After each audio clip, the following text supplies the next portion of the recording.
The best way to describe this is, we call it clearing the ground capital campaign. And basically what we're trying to do is eliminate and reduce the debt that we have, which is currently about, for instance, a little less than $4 million, so that what we can do is move closer to, for instance, the building of a new permanent sanctuary sometime, hopefully, in maybe around 2012, which would be like 5 years out. Currently, we end up having, for instance, as I said, a little bit less than $4 million outstanding on these two buildings. With the particular campaign and the continued, for instance, repayment that we currently have through everyone's stewardship presently, we can end up hopefully having this particular debt paid off somewhere in the general vicinity of probably June of 2010. And then with the remaining 6 months of the campaign, we'll be able to end up gathering additional funds necessary that we'll be able to use for the down payment and finance and fund some of the soft costs for instance, the actual site preparation, some planning, some engineering that may go along with, which not may, but will obviously go along, for instance, with the new permanent sanctuary. Pretty much it. You know, I think the other thing that's important to remember and why I'm so excited about the capital campaign is basically twofold. One, currently at the rate that we're going, you know, this particular building here ends up being a 15-year mortgage. We probably end up having, my recollection is, somewhere in the general vicinity of probably 2016 or so would be the amortization on this particular mortgage when it would be paid off. The other building, we've reduced that by 7 years with our big check program to date. So that's probably going to be paying off, if we did nothing else and did nothing different, that would be paying off somewhere in the general vicinity of probably 2013. By actually doing this particular capital campaign, we're able to retire both of those particular mortgages by 2010. Gives us, for instance, a huge leg up, for instance, in the construction of our new permanent sanctuary. Yeah. So, and at the same time, what happens is it's been estimated that we can end up saving ourselves about $2 million worth of our stewardship on interest expense, which is, I think, something certainly worth considering. Well, it's interesting. I have been a parishioner of St. Gabriel's for about a little over 11 and a half years. I usually tell the story that I've been, for instance, a parishioner 1 week less than Father Greg, but at the rate that we're going right now, I'm going to be able to not be able to use that line any longer. When we moved here, for instance, from New Hampshire, you can tell that this is not a Texas accent, but we ended up coming here. We came to this particular community. When we first came to Texas, we ended up going to St. Jude's. Like many other, for instance, families here in Stonebridge and such. Suddenly, for instance, this particular family and community began to be founded, and we were not able to end up making the first particular service in Mass, but ended up attending ever since, and just absolutely fell in love with St. Gabriel's. I'm extremely involved in the various ministries. On any given weekend, there's probably 2 or 3 ministries that I'm serving in some capacity of. Currently the stewardship chairperson of the St. Gabriel's. This will be my 3rd year. Excuse me. And I just think it's just a great, warm, hospitable parish, and we enjoy coming here. You know, the one thing that I enjoy so much about St. Gabriel's is the warmth, the hospitableness and the friendliness of the people.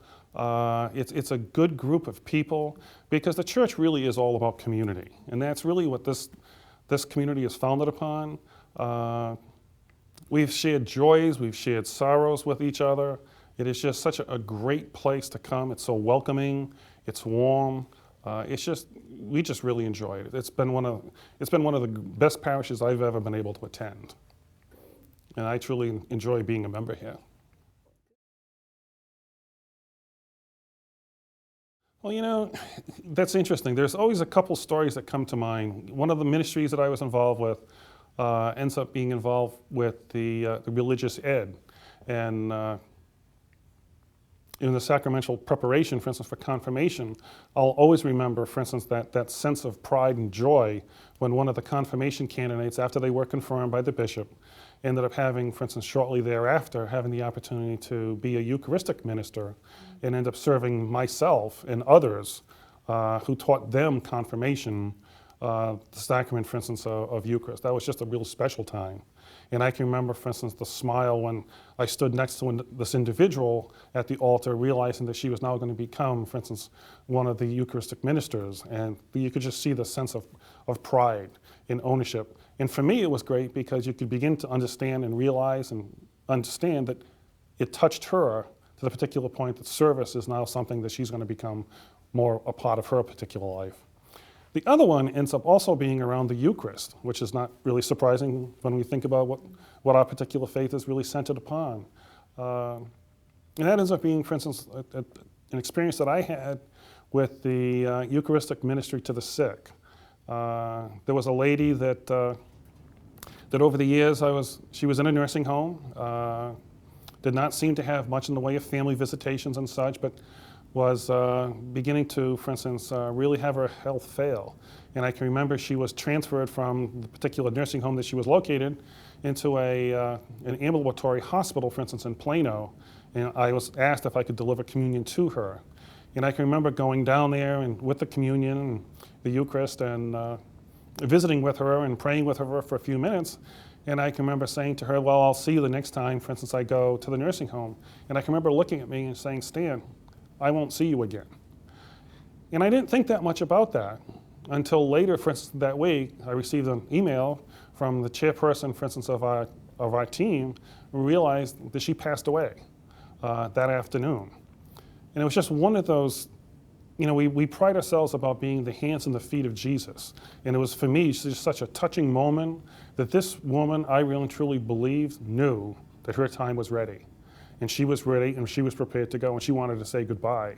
And it was just a very, very emotional standpoint. But, it's one that I'll always end up remembering, and I certainly, for instance, attribute it to being a Eucharistic minister.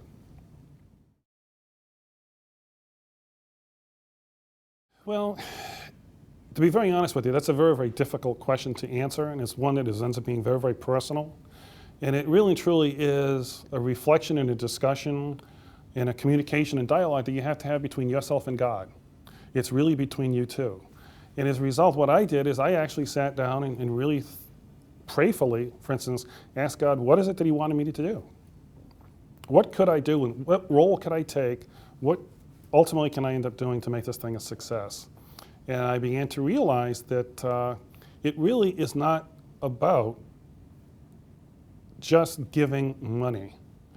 All right. Initially, when I was talking about this particular campaign, I was very, very, I was an advocate of doing a $10 million campaign, which was going to be $5,000 per family, with 2,000 families at the time would be $10 million. That would retire the debt, give us some additional seed money for the down payment on the new building, have a new building for $5 million, and let's just move down the road and we have a new sanctuary.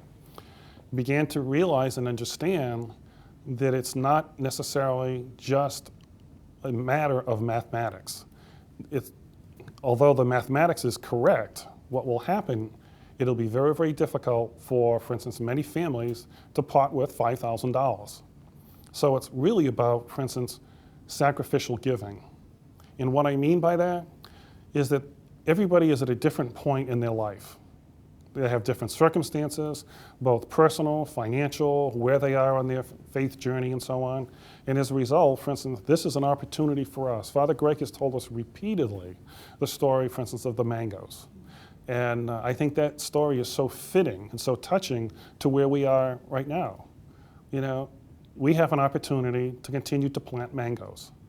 So I think as a result, what happens is people have to sit back, talk about it amongst themselves. They have to talk with their families. They have to pray with their families. And quite frankly, I really and truly believe that God will lead them to the correct decision, whatever is the correct decision for them. It's not just, I wish I could say that you just need to just write a check or whatever. It's just, unfortunately, it's just not that simple. It really is a personal decision between you and God.